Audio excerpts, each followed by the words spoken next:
There's something that cannot be expressed in words, human emotion. Emotions of the heart can't just be tucked away in a closet. There's a way to know the emotions. Look into the eyes. The girl lied to me, and I believed her. The gentleman lied to me when I trusted him. But the moment I looked into his eyes, the angel of destiny began to unravel the truth. Just look into their eyes. There is only one truth.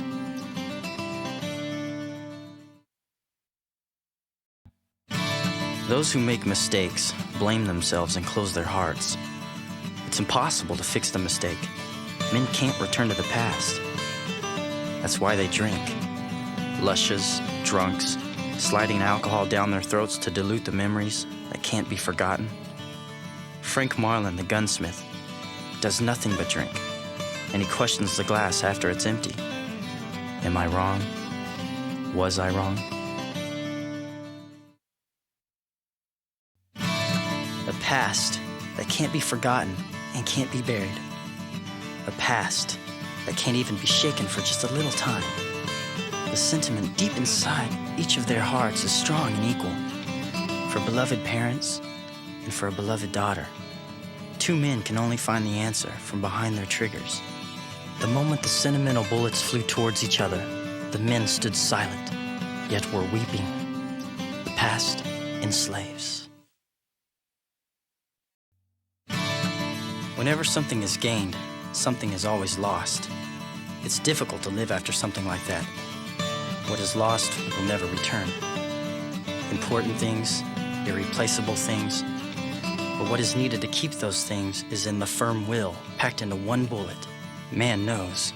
He knows that nothing will begin unless he speaks, and that nothing will change unless he moves.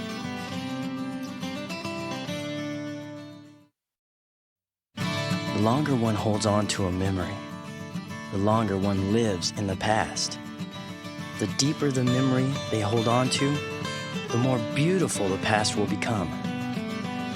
The beautiful memories will eventually turn into hate. Even if they look ahead, they lose the ability to walk. As long as the heavy chain called revenge continues to bind the heart, the tears of sadness will continue to flow. The tragedy, endlessly repeated in order to fulfill desires.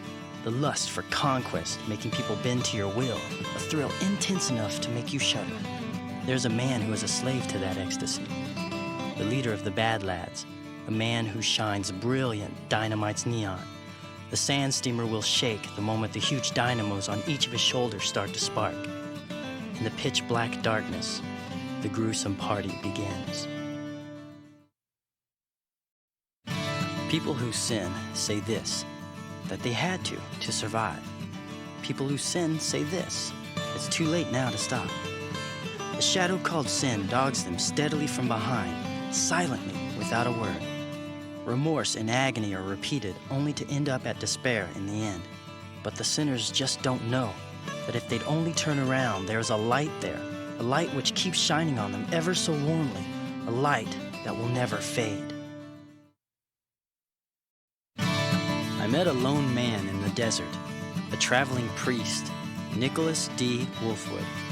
He smiled, and then he told me that I'm a troubled man. Faced with his all-seeing smile, there was nothing I can say in my defense. Did I meet this man because I was destined to? Or was it simply by a small jest of God?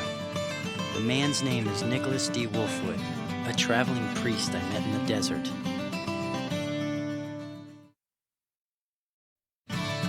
I think I'd like to do something nice for somebody.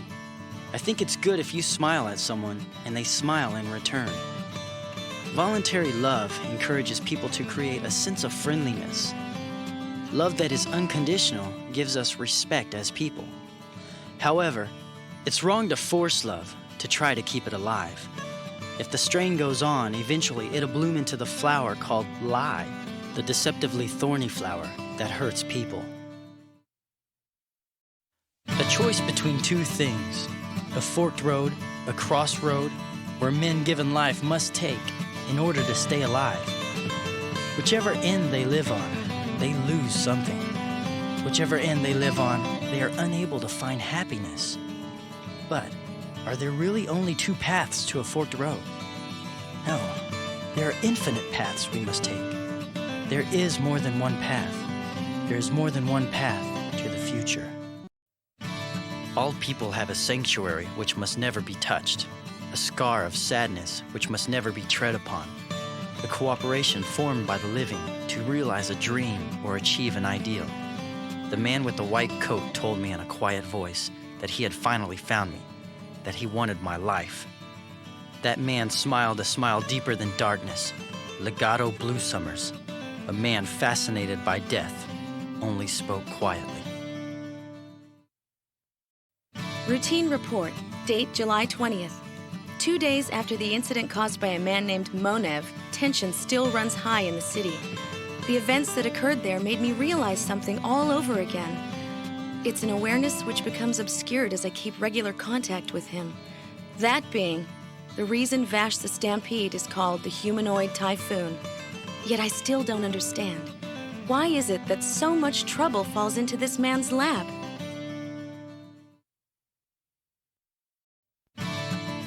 If you only face forward, there is something you will miss seeing.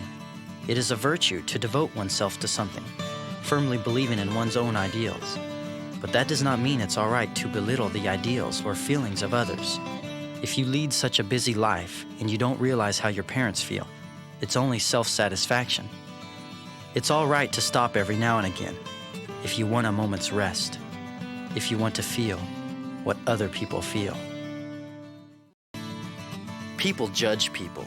Lives are being cut short because of someone's personal logic. Mothers, fathers, friends, their entire past instantly vanishes into thin air.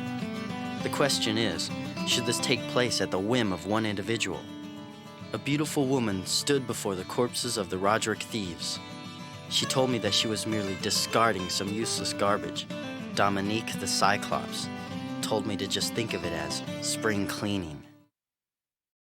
A fragment of memory lost in the gap between life and death. Is it something which will point the way to spiritual awareness?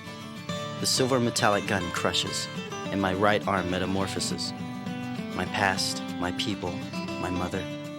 The moment I was reunited with everything I ever protected, the light took Augusta. The humanoid typhoon, the $60 billion double-dollar man, Vash the Stampede. This is the beginning of my past. This is the end of my journey. Rem told me that someone she loved died on Earth. She told me she boarded this ship so she could start over. What does it feel like to have someone you love die? I tried thinking of what it would be like if Rem died. When I did, hot water came out of my eyes and it wouldn't stop for a long time. Rem, I'll always be there for you. I won't leave you alone. Let us regard the fifth moon, shining down upon us from the skies, stained red with blood. And let us remember his name, his legend. To do so, you only need to look up. Like it or not, his legend is chiseled into the fifth moon, a permanent etching from a terrible past.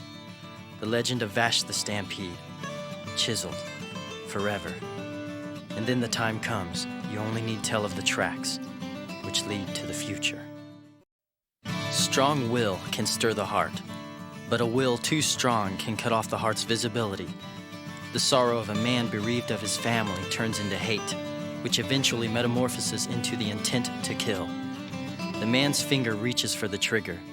Sins change people. Sin begets sin. But I still want to believe. I want to believe in the heart that feels the sin. In times of hardship, in times of sadness, there's a place the traveler can let his mind return to. Home. I still don't know what kind of a past the traveler abandoned when he left his home behind. I still don't know what kind of sorrow he bears, but the traveler can keep walking forward because he has something which sustains him, a place which accepts him. He can walk forward, step by careful step. There's something you can't give up. There's something you want to protect. There's a time we must take a stand, no matter what kind of pain awaits us. The man clad in the red coat took up his gun once again, in order to stop the sadness, in order to stop the hate. I keep the word of the red geranium, which I was taught so long ago. I keep the courage and determination deep in my heart. Self-protection, the means of protecting oneself. People expose the weaknesses which pain them, and thus form a group. Before they know it, they begin to exclude those who are not one of them. But what becomes of those who have been excluded? I smiled at the children who lived in a tight group, in their rickety house. Sure, let's live today. Let's live tomorrow. And let's live the day after that, even if it means living in eternal pain. To realize a mistake, to not lie, to love one another, to not kill. Those are very simple things, but these times won't allow for them. There is no green on this planet, even though we want it, and want it so badly. A place where we can live peaceful days with no wars, nor stealing.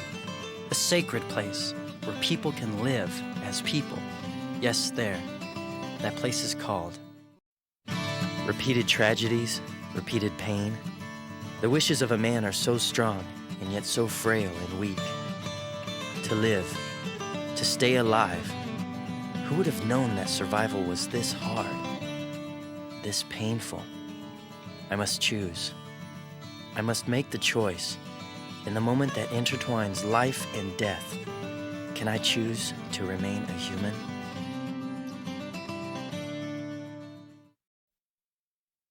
I was dreaming, Rem. Everything was so horribly dry. There on that planet, even people's hearts. As I watched the people who lived there from far away, I kept wondering why they went on living, how they kept on living. Rem, listen to me, Rem. I did a bad thing. I did a bad thing. Tell me, what should I do? That day, that time, 130 years ago, we were born, weren't we? There was nothing but peaceful days, and Rem was always close behind us. But our disagreeing thoughts changed each of our ways of life, didn't they? I don't regret it. I will vow once again not to kill, not to betray, but to find happiness, to talk about my dreams, because the ticket to the future is always blank.